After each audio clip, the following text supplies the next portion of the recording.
maintenant le moment d'aller faire un tour du côté de l'actu des médias. Bonjour Cyril Lacarrière. Bonjour Philippe Vandel, bonjour à toutes, bonjour à tous. Alors qu'y a-t-il ce matin dans le journal des médias ? Maintenant que nous sommes débarrassés de Pierre Desraux jusqu'à lundi, je vous donne le menu du jour.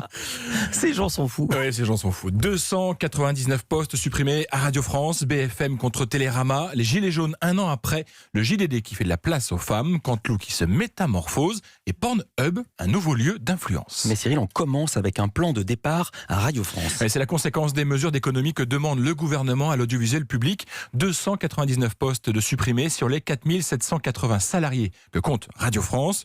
Nous devons faire des choix, a justifié la présidente du groupe public, Sybille Veil. Ce choix, c'est d'acquérir de nouvelles compétences. Dans le même temps, Radio France va créer 76 nouveaux postes, dont 50 dans le numérique. Au total, ce sont donc 236 postes qui vont disparaître. Des mesures d'économie qui risquent d'en appeler d'autres. D'ici à 2022, Radio France doit trouver 60 millions d'euros. Le nouveau patron de BFM TV est très remonté contre un journaliste de Télérama et ça pourrait bien se terminer au tribunal. Marc-Olivier Fogiel a décidé de porter plainte contre Samuel Gontier, une plainte pour diffamation, selon une information de nos amis de Pure Média. En cause, un tweet du journaliste Samuel Gontier qui disait ceci. Depuis l'arrivée de Marc-Olivier Fogiel à sa tête, la ligne éditoriale de BFM TV s'affermit, écrit Samuel Gontier. Racisme, xénophobie et islamophobie à tous les étages et libre antenne à Luc Besson, accusé de viol. Un message qui n'est pas passé du côté de BFM, où la décision a donc été prise de porter l'affaire devant la justice. Samuel Gontier est journaliste pour Télérama, il tient également le blog Ma vie au poste sur le site de l'hebdomadaire. Sur Twitter, il s'est fait une spécialité de relever ce qui se dit sur les chaînes d'infos en continu et d'épingler tous les propos qui lui apparaissent polémique. Il y a un an, les Gilets jaunes changeaient le cours du quinquennat d'Emmanuel Macron, un anniversaire qui va être l'occasion pour de nombreux médias de revenir sur cette crise qui a bousculé le pouvoir. Dimanche soir, un an exactement après la première manifestation des Gilets jaunes, France 5 proposera un documentaire intitulé « La fabrique de la révolte ». Mais avec le flot d'images qui a inondé toutes les antennes depuis 12 mois, qu'est-ce qu'on peut encore raconter de nouveau ? C'est la question que nous avons posée à Maxime Darquier, le réalisateur du doc. Il est interrogé par Louise Bernard. Moi, comme les autres journalistes, on a été pris dans une immédiateté avec un mouvement qui a été soudain, qu'on n'a pas toujours très bien compris sur le moment et qui a été aussi parfois violent. Enfin voilà, on a été souvent à commenter des images qu'on voyait au jour le jour, séquence après séquence, sans forcément comprendre comment on pouvait en arriver à voir de telles images. Et l'idée de ce documentaire, c'était vraiment de revenir en détail sur comment on en a pu arriver là et comment cette révolte s'est fabriquée en détail et quels sont les mécanismes qui ont fait que cette révolte avait pris une telle ampleur dans notre pays. Un des éléments qui aura marqué ce mouvement des Gilets jaunes, c'est la manière dont ses membres se sont agrégés et organisés sur Facebook au point de faire du réseau social un acteur central de cette contestation, estime Maxime Darquier. Au début de l'année 2018, Facebook est pointé du doigt à travers le monde pour la diffusion des fake news qu'il y a sur ses pages. Et à ce moment-là, en janvier 2018, Facebook choisit de modifier son algorithme pour davantage mettre en relation les personnes, pour ne pas apparaître comme un média, mais bien comme un lien entre des individus et bien un réseau social.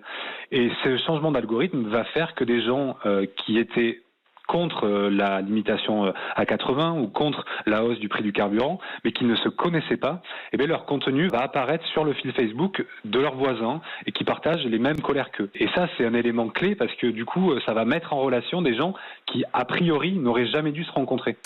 Gilets jaunes, la fabrique de la révolte, c'est à découvrir dimanche soir sur France 5. Et puis Cyril, le JDD a décidé de bousculer son célèbre classement des personnalités préférées des Français. Ce sera désormais un classement strictement paritaire pour en finir avec la surreprésentation de nous, les mâles blancs, dans ce top 50 de nos Français favoris. L'hebdomadaire a décidé de changer son mode de classement. Désormais, parmi les 160 personnes qui seront soumises au vote, la moitié seront des femmes et le top 50 sera maintenant découpé en deux parties, les 25 femmes les plus appréciées des Français et les 25 hommes. Alors j'imagine que le JDD explique pourquoi il a décidé de changer de système. Oui, il y a bien une raison et c'est d'ailleurs plus un constat qui nous frappe. En décembre dernier, seules 14 femmes avaient intégré le top 50. Pour la première fois, aucune ne figurait parmi les 10 premiers et presque toutes les personnalités féminines reculaient dans le classement. Alors, pour remédier à cette sous-représentation des femmes, le journal du dimanche a donc choisi de faire de la discrimination positive, sans doute une voie pour accélérer le changement des mentalités. Si vous voulez participer au casting des femmes et des votes qui seront seront des hommes, des femmes et des hommes qui seront soumis au vote. Vous pouvez aller sur le JDD.fr. Lundi sur TF1, les téléspectateurs auront droit à un numéro exceptionnel de C'est Canteloup. La Une va faire une expérience inédite, mettre le visage des personnalités qui imitent Nicolas Canteloup sur le visage de l'imitateur.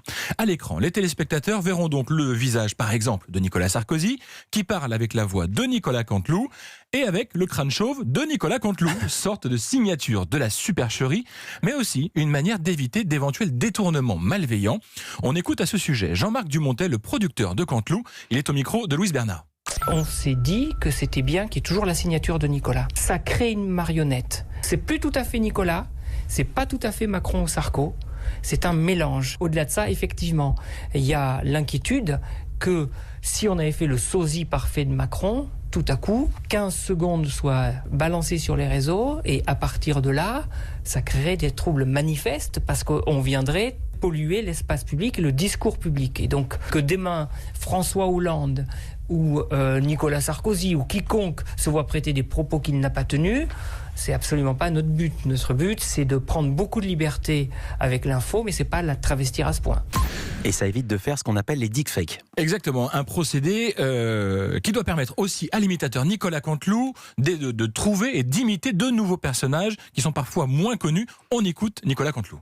Parfois, des personnages n'ont pas une voix identifiée. Je vous prends l'exemple de, par exemple, Griezmann. Si on veut traiter de Griezmann à travers un match de foot, on ne peut pas le faire parce que les gens n'ont pas identifié la voix de Griezmann. Ils ne savent pas qui c'est. Alors que si on appuie ensuite, en plus avec une forme d'enveloppe physique pas tout à fait parfaite, parce qu'on ne voulait pas la perfection, eh bien, on embarque le téléspectateur dans le propos qu'on lui soumet. Parmi les personnalités que nous verrons lundi, il n'y aura que des hommes, car si l'équipe a essayé d'utiliser les visages de, par exemple, Laetitia Hallyday ou Ségolène Royal, ça n'a pas fonctionné. Le producteur Jean-Marc Dumontet nous explique pourquoi ce n'est que partie remise. Si on persévère, il y aura évidemment des femmes. Nous sommes vraiment en train d'avancer pour améliorer les process, qui sont assez balbutiants, même si le résultat est totalement bluffant, et que les femmes exigent un traitement un peu particulier. Parce que vous l'avez remarqué, Nicolas n'a pas de cheveux. Or, les femmes sans cheveux, c'est assez rare. Un homme chauve, ça ne choque personne. Une femme chauve, ça veut dire des choses. Ça peut vouloir parler de maladie. On ne veut pas affubler nos personnages féminins d'une quelconque maladie. Donc, c'est à nous de trouver, pour les femmes, un petit subterfuge, une petite signature, qui fera que cette question de pourquoi elle n'a pas de cheveux ne soit pas une préoccupation, ne soit pas une inquiétude, mais soit juste notre signature. Donc on est en train de chercher. Jean-Marc Dumontet au micro de Louise Bernard. C'est Canteloup, la grande métamorphose. Ce sera donc lundi, une expérience pour le moment juste d'un soir. Et nous en parlerons lundi matin car nous recevrons Ara Aprikian, le directeur général adjoint des contenus du groupe TF1, ça veut dire le numéro 2 de TF1. Cyril, une info improbable pour terminer cette semaine. Vous le savez, depuis plusieurs mois, des protestations parfois violentes secouent Hong Kong dans le but d'obtenir davantage de démocratie. Alors, qu'est-ce que ça a à voir avec les médias ? Eh bien, figurez-vous que ce combat dans la rue se prolonge aussi sur les réseaux sociaux où chaque camp tente de faire valoir son point de vue. Pour autant, YouTube, Facebook, Twitter ont décidé de supprimer les nombreux comptes qui faisaient passer les manifestants pour de dangereux révolutionnaires. Mais alors voilà, ces pro-gouvernements chinois ont trouvé un autre endroit où diffuser leur message. Absolument, et devinez où ? Sur Pornhub, une plateforme de partage de vidéos pornographiques, le site X le plus visité de Chine. C'est ainsi que désormais, à côté de vidéos porno, vous pourrez tomber, si vous êtes en Chine, sur du contenu de propagande des opposants aux manifestants de Hong Kong. C'est aussi ça, les médias au sens large. No comment. Merci beaucoup Cyril Lacarrière, on se retrouve lundi. Sans tout lundi.